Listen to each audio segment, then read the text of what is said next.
C'est l'époque où les dieux descendirent du ciel et cohabitèrent sur la terre avec les hommes. Mel Gibson vient de révéler au monde entier avoir découvert une version de Jésus que l'Église avait enfouie pendant 17 siècles.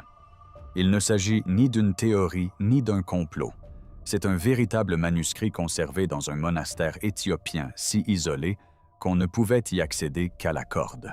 Ce livre contient un portrait du Christ si différent de celui qu'on vous a enseigné que les hommes qui contrôlaient le christianisme occidental ont passé des générations à s'assurer que vous ne le lisiez jamais. Et aujourd'hui, Gibson en tire un profit de 100 millions de dollars. Les Écritures juives font parfois référence à un être surnaturel. La Bible éthiopienne n'a pas seulement survécu. Cette vidéo a attendu, et ce qu'elle révèle sur Jésus va bouleverser toutes vos idées reçues. Si ce genre d'histoire cachée vous obsède, abonnez-vous dès maintenant et activez les notifications car ce que vous allez voir va transformer votre vision de Jésus-Christ, ce cinéaste qui a voyagé ailleurs. Les pères de l'Église sont quelque peu partagés à ce sujet. Vous savez, une interprétation de Genèse 6 dit que les fils de Dieu ont regardé les filles des hommes, les ont trouvées belles et on vous savait fait ce que font les hommes et les femmes. En 2004, Mel Gibson réalisa La Passion du Christ, filmée en araméen, en latin et en hébreu. Sans compromis hollywoodien, sans édulcoration pour le grand public, le film dépeignait les 12 dernières heures de la vie de Jésus avec une brutalité qui bouleversa les salles obscures. La flagellation, la couronne d'épines, la lente et douloureuse marche vers le calvaire. La critique le jugea excessif. Le public l'a qualifié de représentation la plus poignante de la souffrance du Christ jamais portée à l'écran. Avec un budget modeste, le film a engrangé plus de 600 millions de dollars à travers le monde, devenant ainsi le film classé R le plus lucratif de l'histoire du cinéma américain pendant près de 20 ans. Mais Gibson a répété à maintes reprises publiquement et avec insistance que le film ne racontait que la première partie de l'histoire. Depuis plus de 20 ans, il travaille sur une suite. Il l'a décrit comme un projet qui le hante, quelque chose auquel il n'a pu renoncer, même lorsque Hollywood a tenté de mettre un terme à sa carrière. Le film s'intitule désormais officiellement « La résurrection du Christ ». Il sera divisé en 2 parties. Distribué par Lionsgate, son budget s'élèverait à 100 millions de dollars. Le tournage a lieu au studio Cinecittà à Rome. La première partie sortira le Vendredi Saint 2027. La deuxième partie sortira 40 jours plus tard, le jour de l'Ascension. Voici ce que personne ne vous dit sur ce que Gibson a décrit. Dans une interview accordée au National Catholic Register en 2022, il a déclaré que le film ne suivrait pas une trame narrative linéaire. Cela entremêlerait la résurrection, avec des événements à travers le temps, le passé, le présent, et des royaumes totalement différents. Il a dit que l'histoire devait commencer par la chute des anges et que pour ce faire, il fallait aller ailleurs dans un tout autre royaume. Puis, lors de son passage dans l'émission de Joe Rogan, il est allé plus loin. Il a révélé qu'il travaillait à partir de 2 scénarios, l'un traditionnel, l'autre, qu'il a décrit comme une expérience psychédélique. Ce sont ces mots exacts. Vous entrez dans d'autres dimensions. Vous êtes en enfer. Vous assistez à la chute des anges et c'est là que cela devient étrange. Le livre d'Enoch, et plus particulièrement la copie qui se trouve dans la Bible éthiopienne, reflète en fait la Bible originale, car la Bible éthiopienne est la plus ancienne. Ce voyage précis du Christ descendant à travers de multiples cieux et affrontant des anges déchus errants en enfer a déjà été consigné par écrit il y a près de 2 ans. Non pas par un cinéaste ni par un théologien moderne, mais par des moines vivant dans des monastères à flanc de falaises creusés dans les montagnes d'Éthiopie. Gibson a trouvé quelque chose. Et avant de vous le révéler, vous devez voir la preuve qu'il vous a été délibérément volé. La preuve irréfutable. Ils ont enterré le livre d'Enoch, et plus particulièrement la copie qui se trouve dans la Bible éthiopienne. Celle-ci reflète fidèlement la Bible originale, car la Bible éthiopienne est la plus ancienne. Le livre d'Hénoch a été écrit des siècles avant la naissance du Christ, peut-être dès 300 avant notre ère. Pendant la majeure partie de l'histoire occidentale, il était interdit de le lire. Pourtant, enfoui dans ces pages, se trouve la description d'une figure divine. Si spécifique, si précise dans son imagerie, que dès qu'on la découvre, une seule question compte. Pourquoi l'ont-ils cachée? Le chapitre 46 du livre d'Hénoch décrit une figure à la tête blanche comme la laine, au visage empreint de grâce entouré de fleuves de feu dans un tribunal céleste. Des anges tombent à genoux. Les méchants sont condamnés. Au centre se tient un être de lumière incandescente qui juge toute la création. On l'appelle le Fils de l'homme, l'élu, le juge juste. Tout au long du livre, cette figure apparaît sans cesse non pas comme un maître bienveillant, mais comme un être d'une autorité cosmique terrifiante qui préside au destin de chaque âme ayant jamais existé. Considérons maintenant l'Apocalypse, un écrite par Jean de Patmos vers 425 après Jésus-Christ, des siècles après Hénoch. Sa tête et ses cheveux étaient blancs comme de la laine, blancs comme neige. Ses yeux étaient comme une flamme ardente. Les deux textes décrivent des pieds semblables à du bronze poli raffiné dans une fournaise. Tous deux parlent d'une voix semblable au grondement des eaux, au grondement du tonnerre. Tous deux décrivent une épée de jugement implacable jaillissant de sa bouche. Tous deux représentent des yeux de feu et un visage irradiant d'une lumière insoutenable. Suivez mon raisonnement. Imaginez un universitaire assis seul dans son bureau à l'Université de l'Iowa. Il est tard. Les deux manuscrits sont ouverts sur le bureau devant lui. Hénoch à gauche, l'Apocalypse à droite. L'Apocalypse. Le docteur George Nicholsburg a consacré des décennies à l'élaboration du commentaire anglais de référence sur le premier livre d'Hénoch et il lit les deux textes côte à côte pour la 100e fois. Il pose sa plume. Il confiera plus tard qu'il lui a fallu des années pour pleinement saisir toute la portée de ce qu'il lisait. Les parallèles n'étaient pas suggestifs, ils étaient indéniables. Sa conclusion, l'auteur de l'Apocalypse n'inventait rien de nouveau. Il reprenait une vision déjà ancienne à l'époque où Jean écrivait un seul mot qui le glaça d'effroi. Des missionnaires venus de Syrie se rendirent dans ce qu'on appelait alors le royaume d'Akoum, et ils apportèrent avec eux une multitude de livres. L'Épître de Jude, que vous avez actuellement dans votre Bible, cite presque mot pour mot le livre d'Hénoch au versets 14 et 15. Jude considère Hénoch comme une prophétie faisant autorité digne d'être placée au même titre que la Torah et les écrits des prophètes. Les premiers pères de l'Église, tels que Tertullien et Irénée, le citaient abondamment et le considéraient comme une véritable révélation.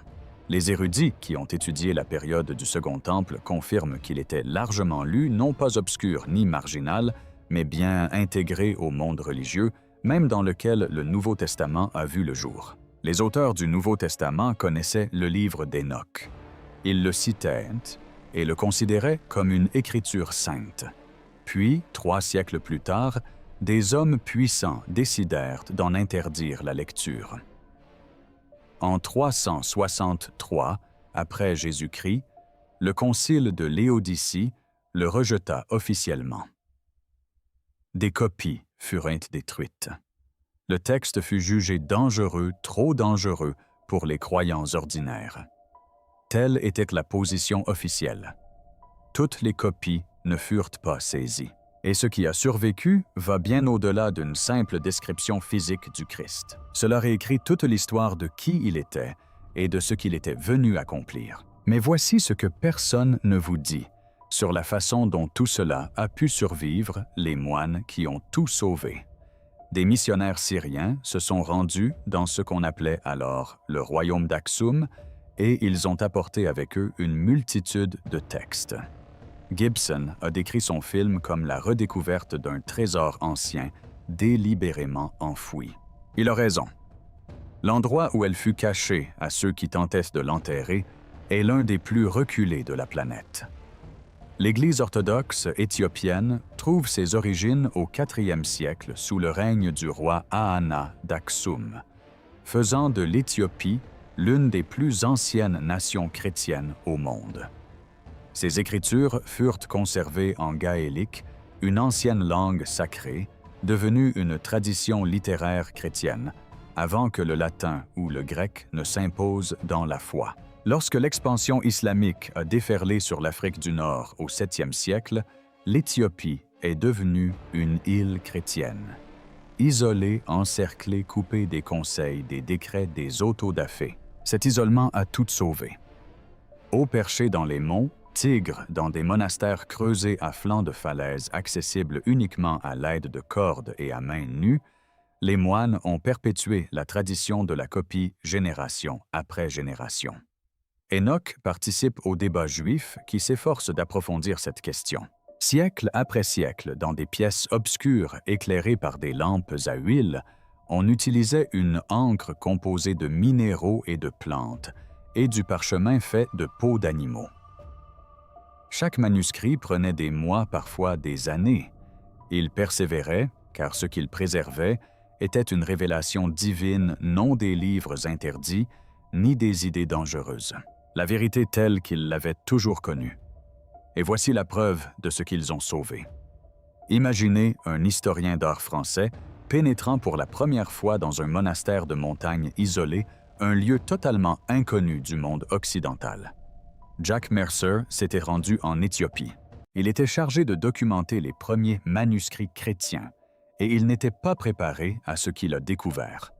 Il a décrit cette expérience comme un choc physique. Des enluminures en couleur illustrant la vie du Christ conservée dans un état de conservation exceptionnel depuis plus de 500 ans, le fixe du regard depuis des pages qu'aucun étranger n'avait étudié de mémoire d'homme.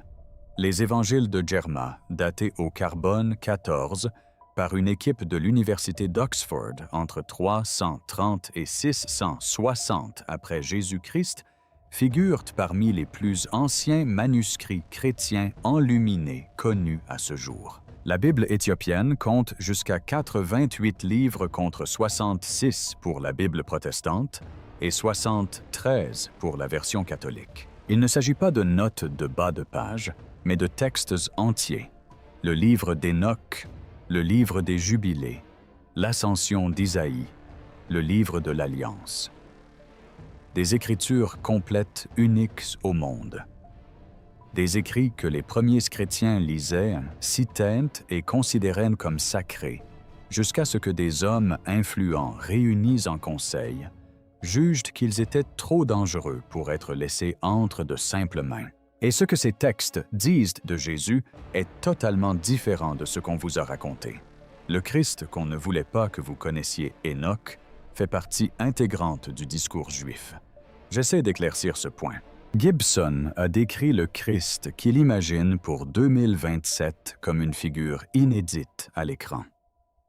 Après avoir lu les textes éthiopiens, on comprend parfaitement pourquoi. Dans l'art et la tradition occidentaux, Jésus est calme, doux, réconfortant le teint pâle, le regard tendre, les longs cheveux bruns, le bon berger, l'ami des pécheurs, celui qui tend l'autre joue. Ces qualités sont présentes dans le récit, mais elles ne le définissent pas entièrement. Les textes éthiopiens révèlent une dimension plus profonde, une dimension que le christianisme occidental a passé des siècles à atténuer, à modifier, voire à effacer. Dans les Écritures éthiopiennes, le Christ n'est pas simplement bienveillant. Il est immense cosmique, bouleversant à la fois sauveur et juge guérisseur, et guerrier lumière qui réconforte et lumière qui aveugle. Ses cheveux brillent comme de la laine au soleil. Ses yeux brûlent comme un feu enfermé dans du cristal. Son visage resplendit plus fort que 1000 soleils, tout en rayonnant d'une paix infinie. Sa voix ne se contente pas de parler. Elle résonne à travers les royaumes, faisant trembler les montagnes, fendant les eaux, imposant l'obéissance aux anges comme aux démons. Autour de lui, le temps se distorde, l'espace se courbe. La trame même de l'existence vibre en sa présence. Ceci n'est pas une métaphore. Ceci n'est pas une exagération poétique. Voici le portrait chrétien originel du Christ précieusement conservé en Éthiopie, tandis que le reste du monde s'est vu proposer une version édulcorée, aseptisée, plus facile à gérer. Une version conçue pour ne pas perturber, pour ne pas éveiller les consciences, pour maintenir le spectateur à sa place. Mais c'est là que les choses deviennent surprenantes. La description physique n'est que la partie émergée de l'iceberg. Ce que les textes éthiopiens affirment que le Christ a réellement enseigné est bien plus dangereux pour le pouvoir institutionnel que toute description de son apparence. Dans un passage, Jésus déclare « Vous n'êtes pas des enfants de poussière, mais des enfants de lumière. » Arrêtez-vous. Relisez. Le christianisme occidental traditionnel inculque un message unique à chaque croyant. Dès sa naissance, l'humanité est déchue, pécheresse imparfaite, faite de poussière fondamentalement séparée de Dieu et dépendante d'une intervention extérieure pour son salut et plus précisément de l'Église, qui contrôle l'accès à cette intervention. L'enseignement éthiopien remet totalement en question cette conception. Le livre d'Hénoch n'a jamais été considéré comme une écriture par les Juifs, mais figure dans la Bible éthiopienne. Si les humains sont enfants de lumière, si le divin n'est pas distant, mais déjà présent en chaque âme, alors aucune institution ne s'interpose entre vous et Dieu. Aucune. Le salut n'est pas un don dispensé par des voies officielles. C'est un éveil à ce qui existe déjà en vous. Le royaume de Dieu est en vous, dit le Christ dans ses textes, non pas comme une métaphore, mais comme une vérité fondamentale et littérale. Suivez la piste de l'argent. Suivez la piste du pouvoir, et vous comprendrez immédiatement pourquoi cet enseignement a dû être aboli. Songez au mode de fonctionnement de l'Église médiévale, la dîme, un pourcentage du revenu de chaque foyer versé directement au clergé. Les indulgences étaient des paiements effectués à l'Église en échange d'une réduction de peine après la mort. Il s'agissait également des droits de baptême, des droits pour l'extrême onction, des droits pour les funérailles chrétiennes, et de la confession, une révélation privée et obligatoire de ses péchés à un prêtre sans laquelle le pardon était impossible. Toute l'architecture financière de l'institution la plus puissante d'Europe reposait sur un unique fondement théologique, l'idée que les êtres humains ordinaires ne pouvaient atteindre Dieu par eux-mêmes. Supprimez ce fondement, et toute la structure s'effondre. Si le divin habite déjà en chaque être humain, nul besoin d'un prêtre pour confesser ses péchés. Nul besoin d'acheter une indulgence. Nul besoin de payer pour un baptême ou des funérailles. Nul besoin de verser la dîme à une institution qui prétend avoir un accès exclusif au Dieu qui est déjà en vous. L'Église n'est plus nécessaire, ni comme structure de pouvoir, ni comme opération financière, ni comme unique voie du salut. Ce ne sont pas des questions théologiques. Ce sont des questions d'argent de pouvoir et de contrôle sur des civilisations entières. Les textes éthiopiens contiennent également une prophétie qui sonne comme un avertissement adressé directement à l'avenir. Un passage affirme qu'à une époque plus tardive, les hommes créeraient des dieux de leurs propres mains et adoreraient les fruits de leur imagination au lieu de l'esprit de vérité. Durant la Renaissance, les artistes européens s'y sont attelés, transformant l'image du Christ en une figure pâle, délicate et typiquement européenne. Au fil des générations, ces peintures ont peu à peu remplacé le Christ cosmique et rayonnant, décrit dans les textes les plus anciens. La prophétie l'avait annoncé des siècles avant qu'il ne se produise.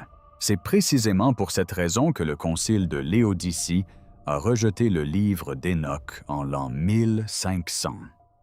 C'est pourquoi l'ascension d'Isaïe a été qualifiée d'apocryphe et ses copies détruites. Le message était d'une clarté brutale. Le salut s'obtient par des voies officielles. Ces voies menaient à Rome, mais toutes les copies n'ont pas été consumées par le feu. Et le texte que le film de Gibson reflète le plus fidèlement est resté intact. Les 7 cieux que Gibson s'apprête à filmer.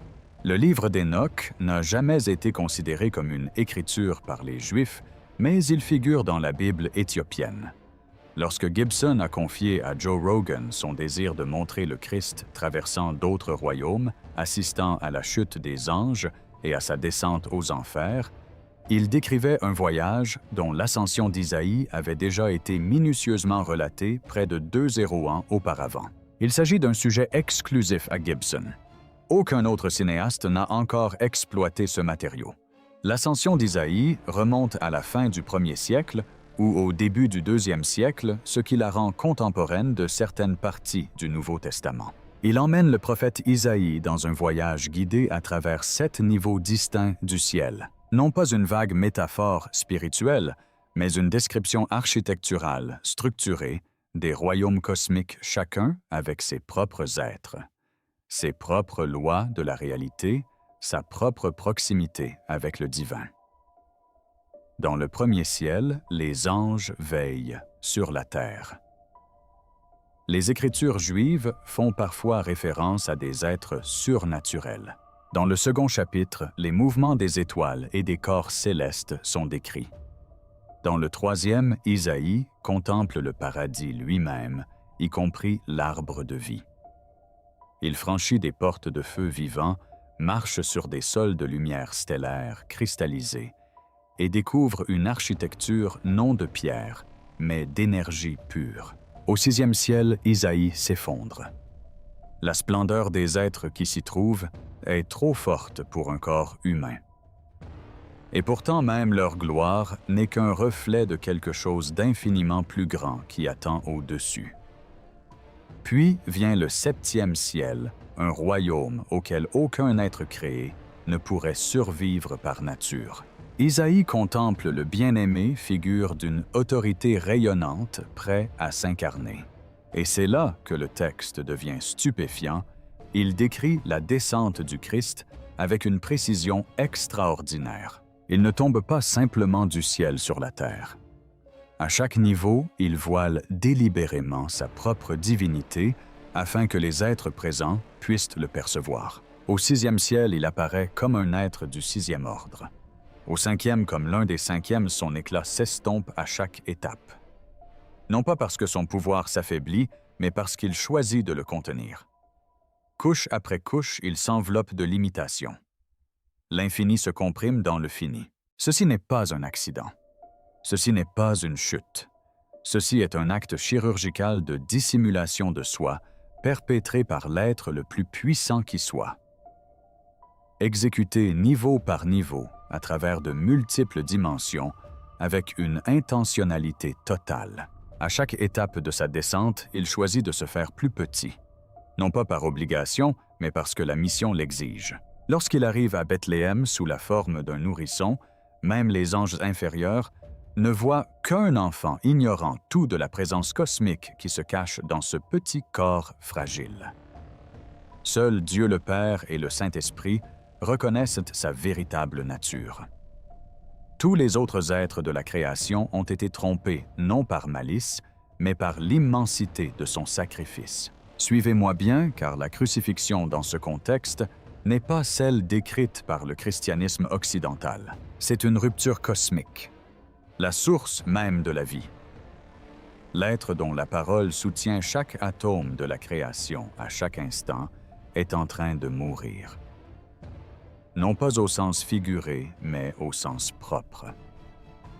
Le point d'origine de l'existence, c'est tu. Ce silence remodèle la structure même de la réalité. L'obscurité au moment de la crucifixion n'était pas due aux intempéries. Le tremblement de terre n'était pas d'origine géologique. C'étaient les symptômes physiques de la création, réagissant à la mort de ce qui la maintenait unie.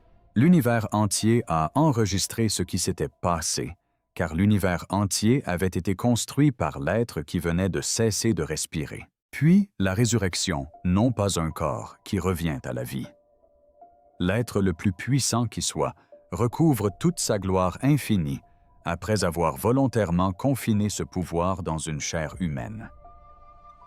Toutes les limites sont simultanément brisées. Chaque voile se leva révélant toute sa splendeur. Non pas progressivement, non pas doucement, non pas d'une manière que quiconque aux alentours puisse supporter sans s'effondrer. Les disciples qui en furent témoins ne furent pas consolés. Ils furent anéantis. Les gardes du tombeau s'effondrèrent submergés par la proximité de quelque chose qui dépassait leur entendement. La pierre n'a pas roulé parce que quelqu'un l'a déplacée. Elle a bougé parce que ce qui se trouvait derrière elle ne pouvait plus être contenu. C'est cette résurrection que Gibson dit vouloir filmer. Et l'ascension d'Isaïe a précisément retracé cette séquence. La descente aux enfers, à plusieurs niveaux, la dissimulation délibérée, la crucifixion comme rupture cosmique, la résurrection comme éclatement total. Près de 2 ans avant la naissance de Mel Gibson. Il n'invente rien de nouveau. Il redécouvre quelque chose d'ancien, la parole vivante. Les Écritures juives font parfois référence à des êtres surnaturels. Dans les églises éthiopiennes d'aujourd'hui, la vision cinématographique de Gibson existe déjà comme théologie vivante. Le Christ est connu sous le nom d'Exia Beahir, Seigneur de l'univers, à la fois majestueux et doux, feu et lumière, puissance et compassion. Les icônes éthiopiennes le représentent avec une peau sombre et des yeux profonds et pénétrants, entourés d'auréoles d'or rayonnantes, pleinement humains et indéniablement cosmiques à la fois. Dans la tradition occidentale, Jésus offre d'abord le réconfort. Dans la vision éthiopienne, c'est l'émerveillement qui précède. On prend conscience de la grandeur de celui qui se tient devant soi. Le réconfort vient ensuite. Dans les manuscrits éthiopiens, les miracles du Christ ne sont pas des actes de bonté, mais des restaurations de l'ordre cosmique. Quand il apaise la tempête, le vent reconnaît son Créateur et se tait. Quand il marche sur l'eau, l'eau se souvient de la voix qui lui a donné naissance et le soulève avec révérence. Lorsqu'il guérit les malades, il restaure la création endommagée à son dessein divin originel. Lorsqu'il ressuscite les morts, il ordonne à la vie elle-même de retourner à sa juste place. Chaque miracle est une même affirmation exprimée sous une forme différente. J'ai bâti ceci et cela, reconnais encore ma voix. Dans ces textes, le Christ est décrit comme le Verbe vivant, la vibration par laquelle la réalité elle-même existe. Lumière sont matière et vie circulent à travers lui, soutenue par sa présence à chaque instant. Un concept vieux de près de 2 ans, dont la ressemblance avec la physique moderne est frappante, décrit la réalité comme énergie, fréquence et vibration. Si ce terme venait à disparaître, la création ne s'effondrerait pas. Elle ne se décomposerait pas. Elle cesserait simplement d'exister instantanément. Voici ce que personne ne vous dit sur la façon dont ces textes ont failli être définitivement perdus. Imaginez le docteur Steve Dillematter, assis en face d'une table de conférence face à une salle remplie d'universitaires occidentaux, de médiévistes, de théologiens, d'historiens, chacun d'eux suggérant poliment que les manuscrits de J.S., qu'il avait passé des décennies à cataloguer au Hill Museum et à la Bibliothèque de manuscrits du Minnesota, étaient des curiosités régionales, des notes de bas de page intéressantes à l'histoire principale du christianisme, mais pas fondamentaux, pas centraux. Il disait que le plus difficile dans sa carrière avait été de les convaincre qu'ils avaient tort. Il avait raison. Les équipes de numérisation moderne confirment aujourd'hui précisément ce qu'il affirmait. Les évangiles de Jerma révèlent une tradition de production de manuscrits enluminés dans le royaume d'Aksum, à la fin de l'Antiquité, qui rivalise avec tout ce qui a été produit en Europe. Les historiens sont contraints de reconsidérer où les traditions intellectuelles chrétiennes les plus avancées ont réellement prospéré au cours du premier millénaire. La réponse n'est ni Rome ni Constantinople. Elle se trouve dans ces monastères perchés à flanc de falaise, éclairés par des lampes à huile et préservés par des hommes dont les noms n'ont jamais été consignés. C'est là le point de convergence. Gibson a toujours présenté les Écritures comme une histoire vérifiable. Il se dit ouvertement profondément chrétien. Il affirme avoir une confiance totale en la Bible. Pourtant, la vision qu'il décrit sans cesse, celle du Christ, traversant de multiples dimensions, affrontant les anges déchus, brisant les barrières entre le ciel, la terre et l'enfer, ne provient pas de la Bible occidentale standard. Elle provient de la Bible éthiopienne. Que Gibson ait puisé directement dans des sources éthiopiennes ou qu'il soit parvenu aux mêmes conclusions grâce à une étude approfondie des Écritures, la convergence est indéniable. Et c'est là que ça devient étrange. Le Jésus bienveillant de l'art de la Renaissance fut toujours une réinterprétation. Le Christ flamboyant d'Enoch, le descendant cosmique d'Isaïe, la parole vivante qui unit la réalité par le son de sa voix. Voilà l'original, celui qui fut écrit en premier, préservé le plus longtemps et le plus violemment réprimé. Et pendant 17 siècles, des milliards de personnes ont ignoré son existence. Si son film reste fidèle à la vision qu'il a décrite, les spectateurs de 2027 ne rencontreront pas le Jésus occidental familier. Ils rencontreront un Christ plus proche de la tradition éthiopienne que tout ce que le christianisme a jamais représenté à l'écran. Un être de feu cosmique et d'autorité illimitée qui a choisi de s'incarner en homme. Traverser la souffrance et la mort en temps réel. Ressentez chaque blessure et chaque trahison. Puis renaissez dans toute votre splendeur divine en un instant qui ébranlera la structure même de la réalité. Songez à ce que les moines qui ont préservé ce texte avaient compris et que nous avons oublié. Ils savaient que la version du Christ qu'ils recopiaient n'était pas celle que le pouvoir voulait diffuser. Ils savaient que chaque génération de christianisme politique avait œuvré pour le réduire, le rendre gérable, institutionnel, accessible uniquement par des voies approuvées. Ils copiaient malgré tout dans des pièces éclairées uniquement par le feu, avec des mains qui s'enfonçaient dans les plumes de roseaux pour un public qu'ils ne rencontreraient jamais à une époque qu'ils ne pouvaient imaginer. Pendant 17 siècles, ils ont tenu bon. Des hommes anonymes dans des pièces obscures veillaient sur une version du Christ que la plus puissante institution au monde avait tenté d'effacer, protégeant ainsi ce dont ils pensaient que le monde aurait un jour besoin. Et maintenant, enfin, un cinéaste fort d'un budget de 100 millions de dollars et de 20 ans d'obsession se tient au studio Cineita de Rome, prêt à nous la livrer. Les moines ignoraient son nom, mais ils ont préservé ce dont il avait besoin. Si une version du Christ a pu être enfouie si complètement que des milliards de personnes ont ignoré son existence, quels autres textes reposent actuellement dans des monastères à flanc de falaise attendant d'être découverts? Partagez votre réponse dans les commentaires ci-dessous. Et si vous voulez être là quand nous dévoilerons le prochain passage interdit des Écritures, abonnez-vous dès maintenant et activez les notifications. Car il existe dans ces monastères des livres qui font passer le livre d'Enoch pour un simple échauffement. Des livres sur la nature des anges.